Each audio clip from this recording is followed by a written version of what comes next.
Hey Preds Nation, how's everyone's Monday doing? As you can tell, I'm still a little hopping around from this morning and a certain game that I had to watch. Sorry this video was a little late. There's a little bit of a priority, but I wanted to make sure to still get this video out to you before I ended my July 1st, and what a day it was. Now, when it comes to free agency in the history of the Nashville Predators, yes, there has been big names either developed or traded for by the Nashville Predators who became big names, or big names that they traded for to try and help them make playoff runs throughout the years. But nothing big free agent wise has happened to the Preds since coming out of the 04-05 lockout when they signed Paul Kariya. And I knew exactly where I was when I heard the news, and I remember exactly how high off of the ground I leapt when it happened. But this year leading to free agency 2024, it was more of a simmering buildup, because I am sure you out there, Preds Nation, if you're a die-hard fan of this team or just fall hockey in general, you may have known, like I did, that this was building up to a crescendo for a while. Because, for example, on 32 Thoughts with Elliotte Friedman and Jeff Merrick, they've been talking about Steven Stamkos coming to the Preds from as early as March, since I can remember.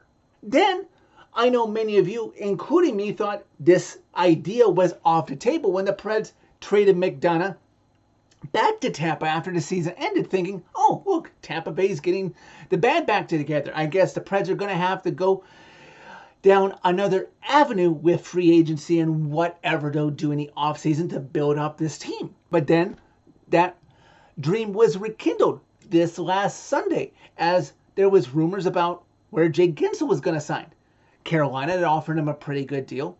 The Canucks were interested. But then Sunday afternoon, Tampa Bay gave Carolina a third-round pick for him.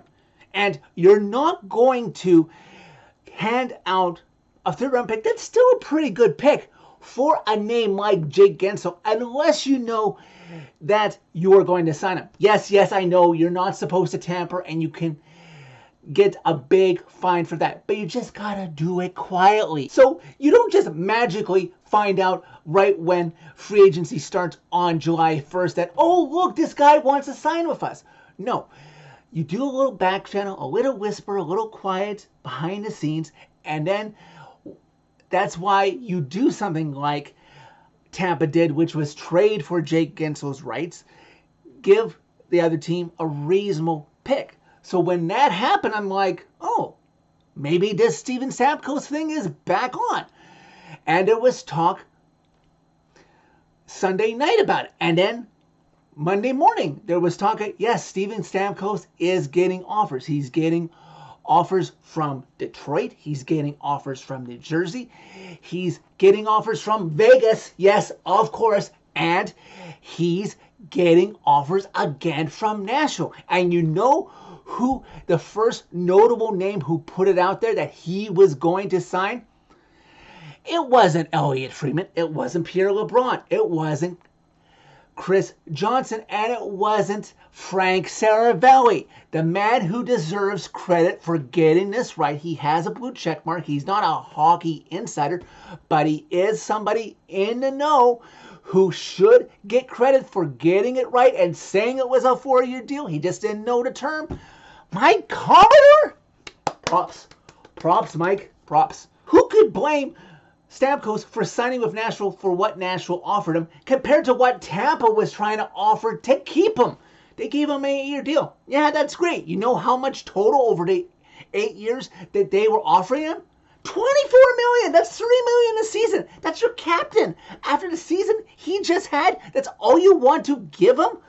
I don't blame him for going to greener pastures in a tax-free state when Barry Trotz probably called him up back channeling. It's like, hey, would you take $32 million over 4 years for $8 million AAV? Sure, Barry. And hey, guess what? With all the rumors going around, I think I have somebody who will join us who will take a pretty good term as well, but I'll get to that. Just a little background info on Stamkos.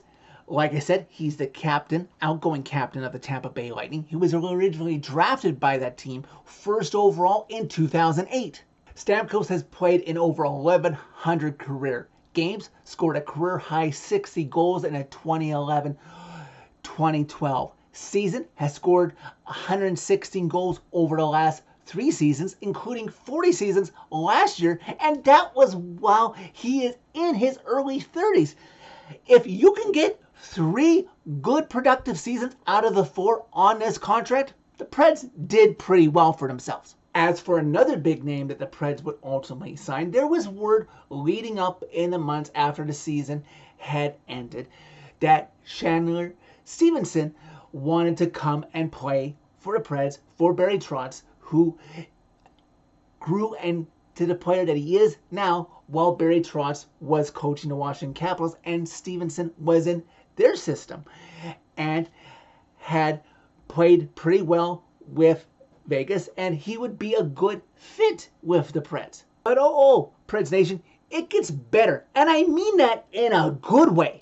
All the insiders this morning, when the big names started being bandied about where they were going to go, yeah, there was Stamkos to the Preds, and a certain defenseman that I'll get to after this one. But no, not Chandler Stevenson. Jonathan Marchessault!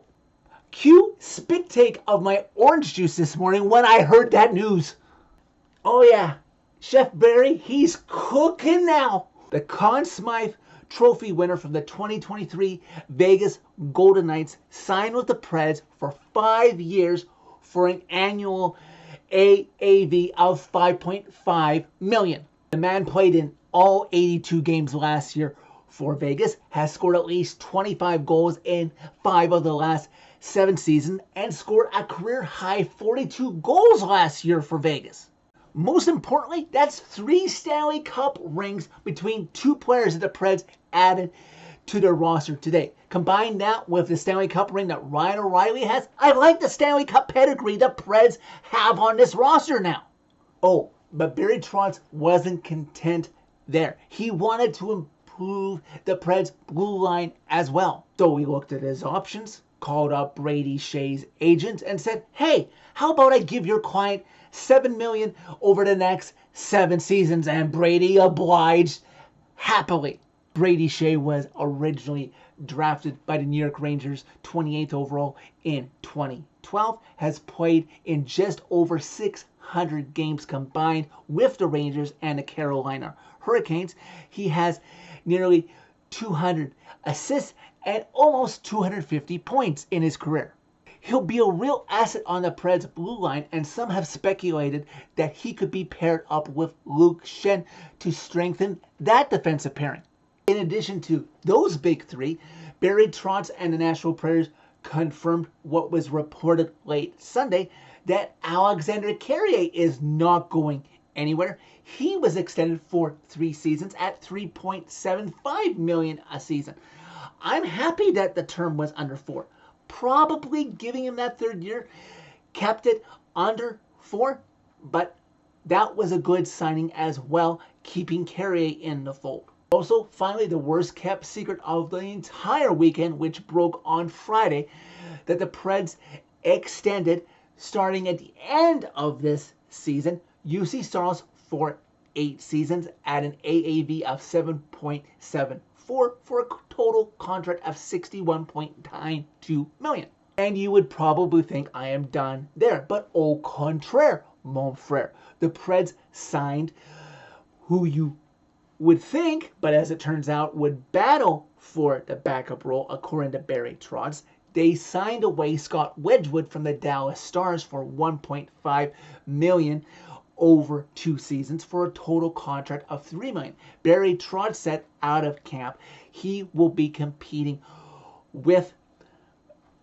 Yaroslav Askarov for the backup role, while Barry Trotz also continues to listen to offers for Askarov. We speculate that there was probably some offers at the NHL draft, nothing that the Preds were satisfied with, and they should hold out for what is the best offer. And hey, if he needs to be, he can go and be the number 1 goalie in Milwaukee for another season. Also, the Preds announced 4 minor league deals.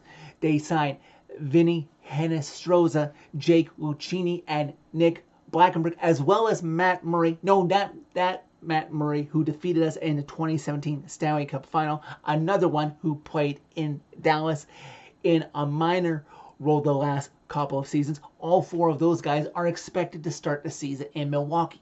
And to wrap up the day, when Barry Trotz had his press conference to address all of the free agent signings he had made this morning, along with his comments about Scott Wedgwood and Yaroslav Askarov competing for the backup role on the Preds roster, Barry Trotz also said he'd like to make 1 or 2 more moves to shore up this team. And as you may be aware, or maybe some of you who are not aware, a team is allowed to remain just 10% over the cap in the offseason before the next season picks up. And right now the Preds are just a bit over the cap. Not to mention that the Preds have restricted free agents to sign with the qualifying offers that they officially submitted to Spencer Stastny, Adam Willisby, Mark Del Gaizo, UC Parsonen, and Philip Tomasino. The latter 2 might be shipped out if they don't really impress come training camp. As well as the cap space, I'm looking at that Preds blue line. Perhaps Dante Fabro gets moved to improve another portion of this roster come the start of the season. Because this fan base, much less me, expects Spencer Stastny to be in the starting lineup come October and not in the Milwaukee Admirals one day more. One day more.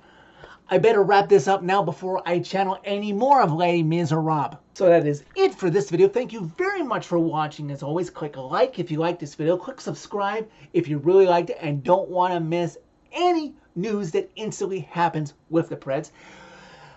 Click on the channel name to find my social media so you can interact with me with your reaction and get my instant reaction to it. Tell all your friends about Redemption. And don't look now, Preds Nation, at the betting sites who improved the Preds Stanley Cup odds before the free agent window even officially opened this morning. This team could very well be going places this season and beyond for the next few seasons.